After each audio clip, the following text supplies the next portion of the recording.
miantony ivadiana makao amin'ny télévision numérique terrestre zany a fanitsiny izy io ara-teknika réforme technique zay ampiarina amin'ny fampiasana ny fréquence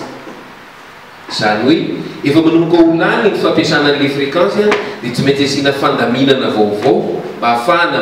mampiditra application vaovao ho fampiasana hatrany ny numérique amin'ny numérique nefa télévision maromaro no mikambana zay alefa amin'ny fréquence anankiray noho izany tsika rehetrarehetra reo mbola lany ny fréquence anankiray dia hitantsika ny place libre sy place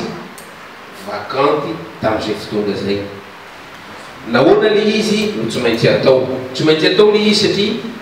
Madagasikara dia membre feno ao anatin'ny UIT na Union Internationale de Télécommunication ka nisy fanarahana tany Genève tamin'ny 2006 zay ho azavain'ny tompona andavitra tikelikely eo ny zavatra voaraikitra tao io fanarahana io zany no mametry ho an'ny eran-tany ny fifindramolona makany am'le la migration numérique makany amin'ny télévision numérique terrestre zany hoe ao anaty ny tournage na ny reportage ny tsahana izy ny production ary misahana ihany koa izy ny diffusion an'io émission an'io ny rafitra mipetraka amin'ny TNT indray dia miofo satria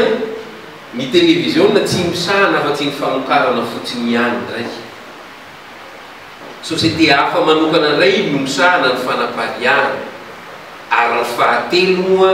dia le daholobe ny mpijery